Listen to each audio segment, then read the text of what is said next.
السلام علیکم ورحمۃ اللہ وبرکاتہ۔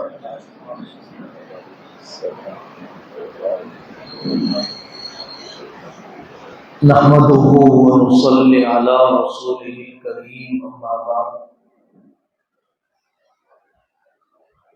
اعوذ باللہ من الشیطان الرجیم، بسم اللہ الرحمن الرحیم۔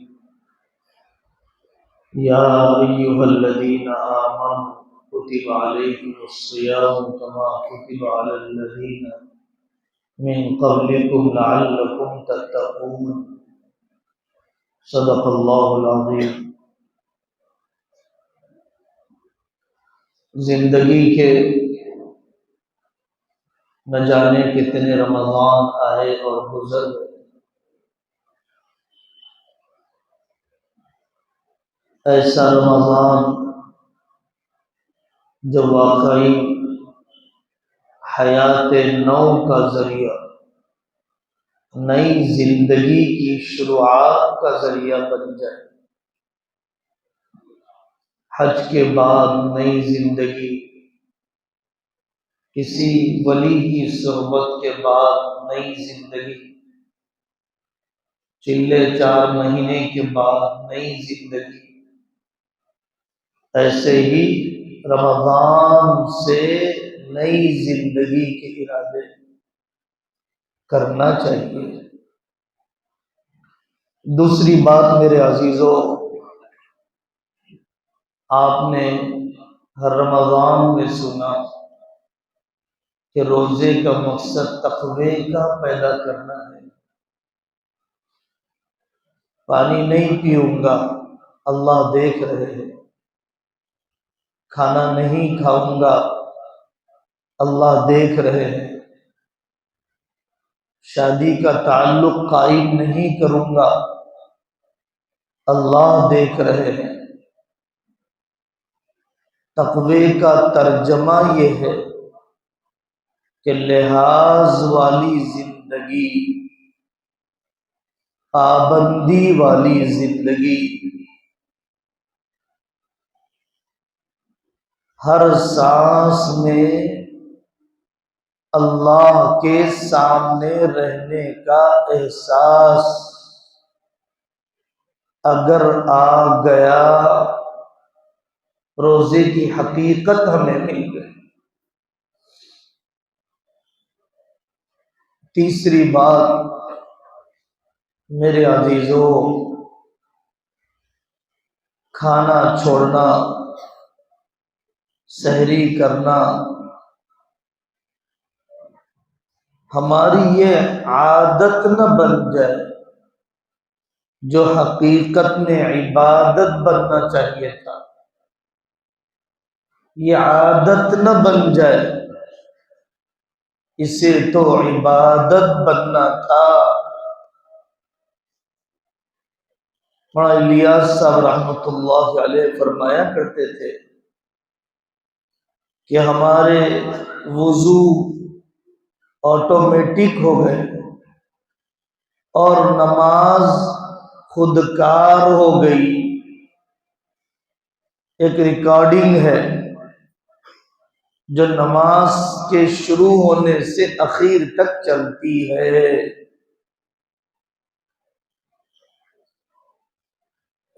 وضو ایک آٹومیٹک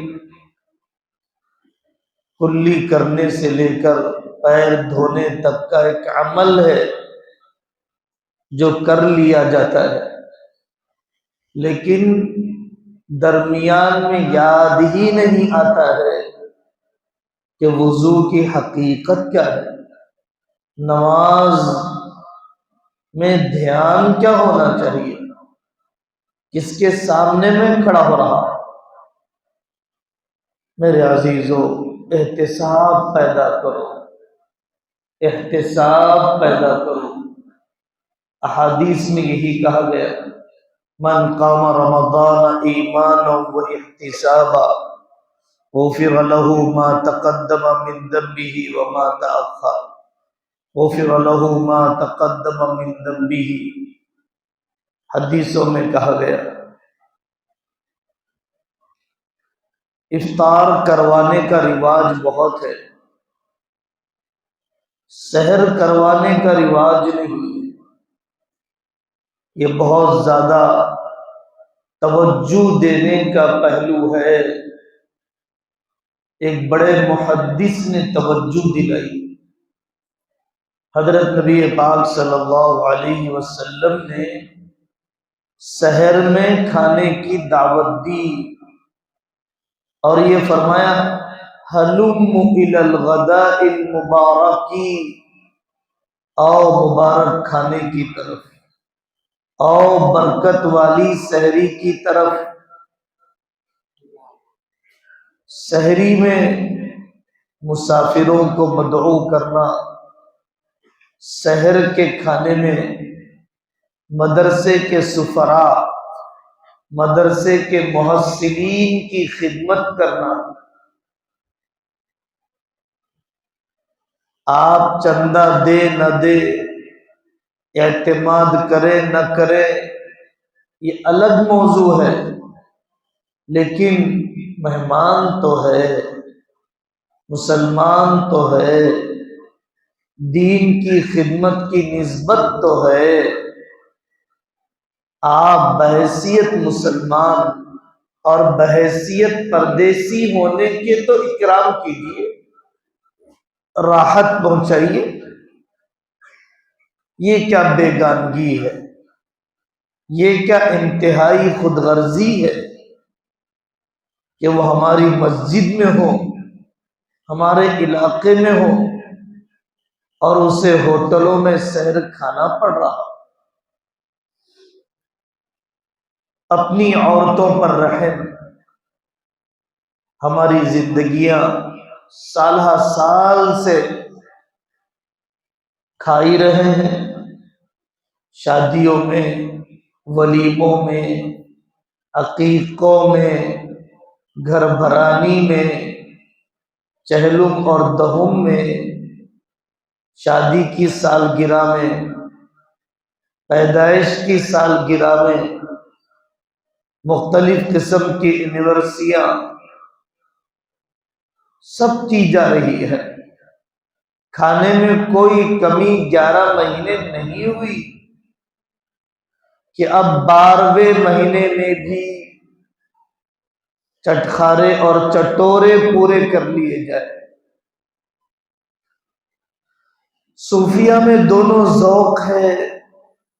صوفیہ کا ایک ذوق یہ بھی ہے کہ غذا کم ہونی چاہیے، شیطان پر دباؤ بڑھنا چاہیے، بطن خالی ہوتا ہے تو باطن قابو میں رہتا ہے۔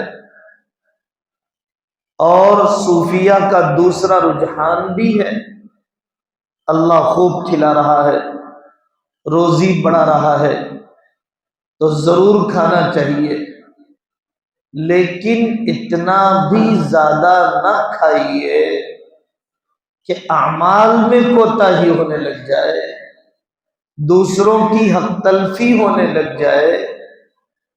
اتنا کم بھی مت کیجیے کہ قوہ کمزور ہو جائے، اعمال میں دلچسپی باقی نہ رہے۔ اپنی عورتوں پر رحم کھائیے۔ افطار کے کھانے میں بیچاریاں شام کے 4 بجے سے لگ جاتی ہے، برتن دھونے سنبھالنے تک عشاء میں تھک جاتی ہے۔ بہت کم ہیں وہ کہ جنہیں 20 رکعت تراویح پڑھنے کا حوصلہ اور انرجی باقی رہتی ہے۔ پھر سحر میں تازہ روٹیاں، چاول کی تیاری، سب کے پرہیز کے مطابق بنانا، سارے گھر کے بوڑھے بوڑھیوں کی ضرورت، گرتے پڑتے فجر پڑھ کے اگر وہ سو بھی جاتی ہے تو پھر بچوں کے اسکول بھیجنے کے وقت تیار ہونا ہی پڑتا ہے، بیدار ہونا ہی پڑتا ہے۔ گھر کے بڑوں کو چاہیے، خاندان کے بوڑھوں کو چاہیے کہ اپنی عورتوں پر کھانے پکانے کا بوجھ کم کرے، مزدور پر بوجھ کم کرنے کا حکم دیا گیا۔ کیا آپ اپنی عورتوں کا بوجھ کم نہیں کر سکتے؟ افطار کے وقت کی دعا نصیب نہیں، مناجات کا موقع ہی نہیں، مطالعے کا کوئی تصور ہی نہیں۔ ایک تو اپنی عورتوں پر رحم کھانا اور پکانے کھلانے کے جھمیلے کو باہمی مشورے سے کم کر کے ان کو تراویح کے لیے، ان کو اعتکاف کے لیے، ان کو تلاوت اور تفسیر کے لیے، ان کو مستورات کے اجتماعات کے لیے، انہیں اللہ کے نیک بندوں کی مجالست اور ہم نشینی کے لیے تیار کرنا چاہیے۔ عید کی خریداری کروا دیجئے اگر فرض سمجھتے ہیں، راشن ڈلوا دیجئے اگر ضرورت باقی ہے۔ ان سب کاموں کے لیے رمضان کو استعمال نہ کیجیے۔ یاد رکھنا چاہیے حضرت نبی پاک صلی اللہ علیہ وسلم کی وہ حدیث، اس شخص کی بربادی، اس شخص کی بربادی، اس شخص کی بربادی، آمین فرما رہے ہیں، جس سے رمضان مل جائے اور اپنی مغفرت کا فیصلہ نہ کروائے۔ افطار پارٹیوں کا بڑا رواج ہے علاقے میں، اپنے علاقے کے بستی کے پیٹ بھرے لوگوں کو کھلایا جاتا ہے۔ میں آپ کو صاف طور پر کہتا ہوں، بہت واضح کہتا ہوں کہ یہ سیاسی افطار پارٹیاں آپ کی خود مختاری کو ختم کرنے، یہ سیاسی پارٹیاں بچوں کو بہلانے کے لیے لولی پاپ دینے، یہ سیاسی افطار پارٹیاں آپ کو بہلانے کے لیے ہے، اس کا قوم سے، قوم کی ترقی سے یا قوم سے ہمدردی کرنے کا کوئی حقیقی طریقہ نہیں ہے۔ افطار پارٹی، آپ افطار میں کھانا تو کھلا رہے ہیں، فرض حج ادا نہیں کر رہے، فرض زکوٰۃ نہیں دے رہے، خاندان کے رشتہ داروں کا خیال نہیں رکھ رہے، مستحقوں کی ضرورت پوری نہیں کر رہے، اصل رشتہ جن سے ٹوٹا ہے ان کو نہیں بلا رہے۔ یہ افطار پارٹیاں آپ کو اللہ سے قریب نہیں کریں گی۔ ان سب اعمال کے ساتھ جو میں نے عرض کیے، آپ افطار کروائیے، آپ کو روزے کا ثواب ملے گا، لیکن دوسرے حقوق واجبہ میں کوتاہی نہ کیجیے۔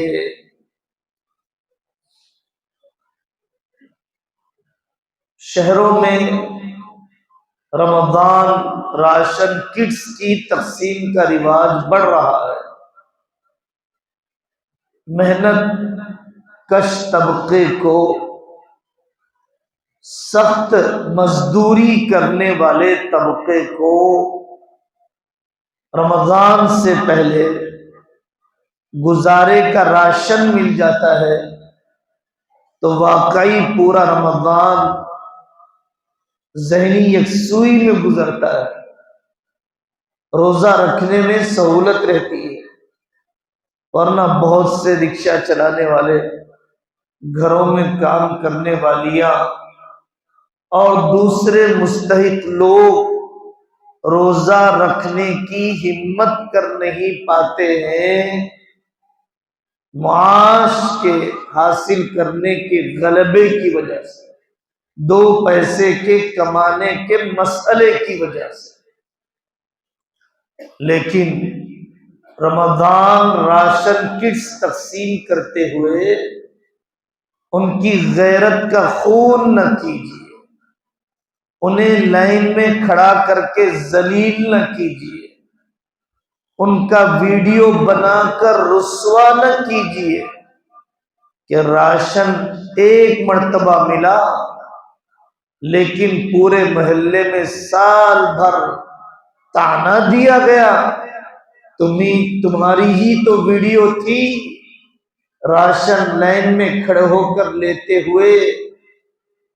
رمضان راشن کٹس تقسیم کیجیے لیکن انہیں مفت خور نہ بنائیے، کاہل نہ بنائیے، محنت سے جی چرانے والا نہ بنائیے۔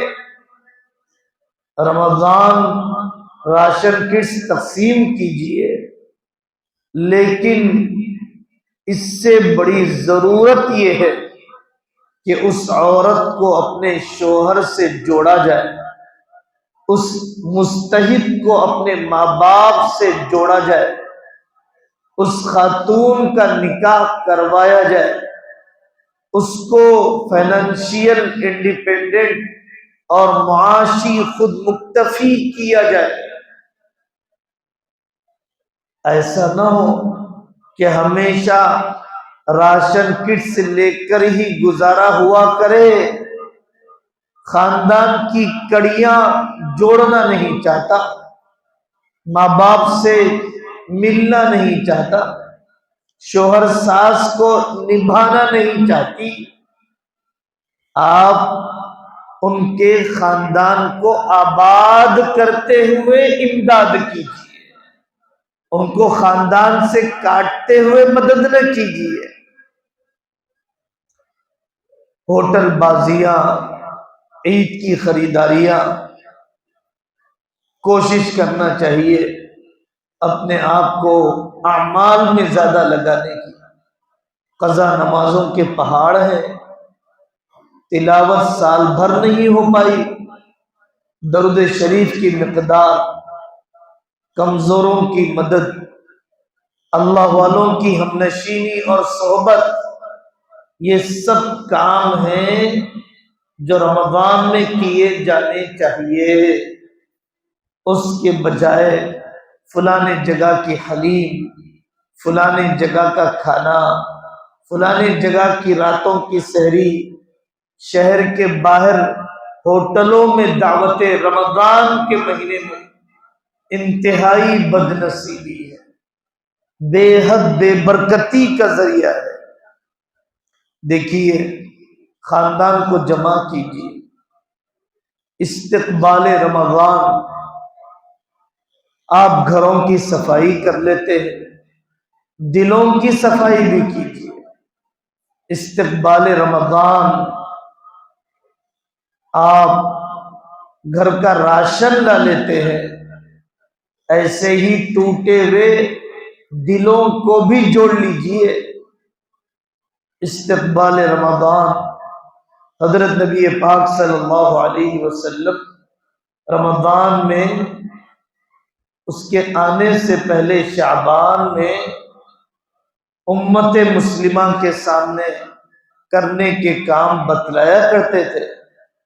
لا الہ الا اللہ، استغفر اللہ، اسألک الجنت واعوذ بک من النار۔ اللہ کا نام کچھ تو لیجئے نا۔ رمضان کو سونے کی مقدار میں اضافے کا ذریعہ نہ بنائیے، اللہ کے واسطے رمضان کو کاہلی میں اضافے کا ذریعہ نہ بنائیے۔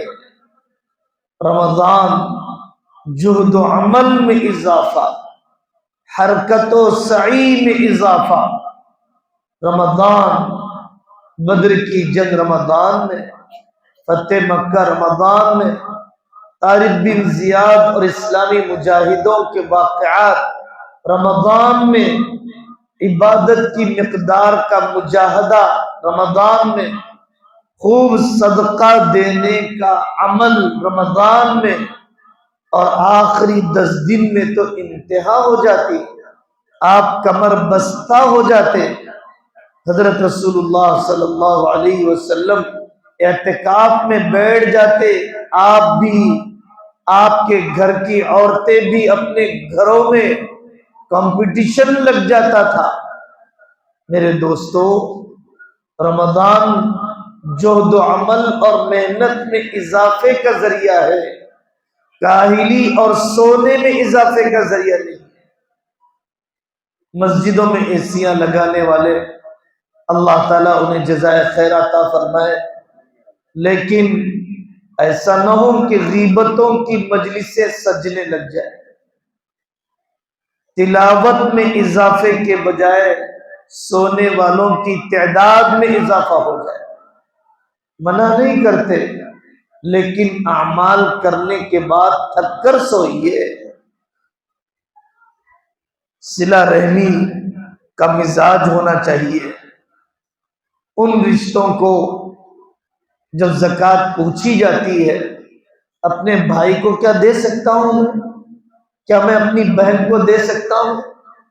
میرے بھائی، آپ زکوٰۃ دے سکتے ہیں. داماد کو اگر وہ مستحق ہے، 50,000 کی ملکیت اس کے پاس نہیں ہے، لیکن صلہ رحمی میں کب خرچ کرو گے؟ فقہ میں ایک باب ہے، باب النفقات. میرے اوپر جیسے میری بیوی کا خرچ ہے، میرے ماں باپ کا خرچ ہے، میرے اوپر جیسے میری اولاد کا خرچ ہے، میرے خاندان کے کمزوروں کا بھی خرچ ہے، میرے خاندان کی بیواؤں کا، طلاق شدہ عورتوں کا، خاندان کے یتیموں کا بھی حق ہے کہ میں ان کی عادت خراب کیے بغیر زکوٰۃ کے علاوہ صلہ رحمی اور باب النفقات کے ذیل میں ان کے اوپر بجٹ خرچ کرو. لیکن لوگ زکوٰۃ سے زیادہ خرچ کرنا نہیں چاہتے. کیسی انتہائی بخیلی ہے. کپڑوں پر خرچ دیکھیے، کیا کیا فضول خرچی کے باب سنائے جائیں. ان کو زکوٰۃ دینے سے زیادہ صلہ رحمی اور نفقات اور رشتہ داری کے حق کی مد میں دیجیے. صرف زکوٰۃ کی مد سے خرچ نہ کیجیے. ان فی المال لحقا سوی الزکاۃ. ملک میں مکتب میں ضرورت ہے، مدارس میں ضرورت ہے. ساحلی علاقے ہمارے وشاکھاپٹنم اور گوداوری اور راجمنڈری عیسائیت کی طرف بڑھتے جا رہے ہیں. اپنی قربانی کا گوشت وہاں پہنچائیے، افطار کی دعوت وہاں دیجیے، وہاں پر مسجدوں کے آباد کرنے پر خرچ کیجیے. کیا کریں گے اپنی زندگی میں؟ اپنے پیٹ کے لیے جی کر ہی مر جائیں گے. اپنے ریئل اسٹیٹ کے لیے، ذاتی مفاد کے لیے، شہرت کی ہوس، حد سے زیادہ دولت کے جمع کرنے کے شوق میں ہی دنیا سے چلے جائیں گے. فارم ہاؤسوں کی تعمیر، مہنگی گاڑیاں، مہنگے فنکشن ہال، ملکوں کی سیر، انہی چیزوں میں اپنی صلاحیتیں لگائیں گے. اجتماعی کام، ملی کام، امت کے ترجیحی کام، اس پر بھی لگائیے. ضروری نہیں ہے رمضان میں ہی دینا. رمضان میں دینے کا ثواب و اجر زیادہ ہے، لیکن رمضان سے پہلے ضرورت مند کو ذہنی یکسو کر دینے کا ثواب بھی بہت زیادہ ہے. انتظار نہ کیجیے آخری 10 دن کا، انتظار نہ کیجیے رمضان کے شروع ہونے کا. ضرورت مند تفقد ہو جائے، ضرورت پوری کر دیجیے تاکہ اس کا دل رمضان کے اعمال کے لیے فارغ ہو جائے. 3 دن کے لیے جماعت میں، 10 دن کے لیے جماعت میں اللہ والوں کے پاس اعتکاف، تربیتی اعتکاف کے لیے اپنا نام لکھوائیے۔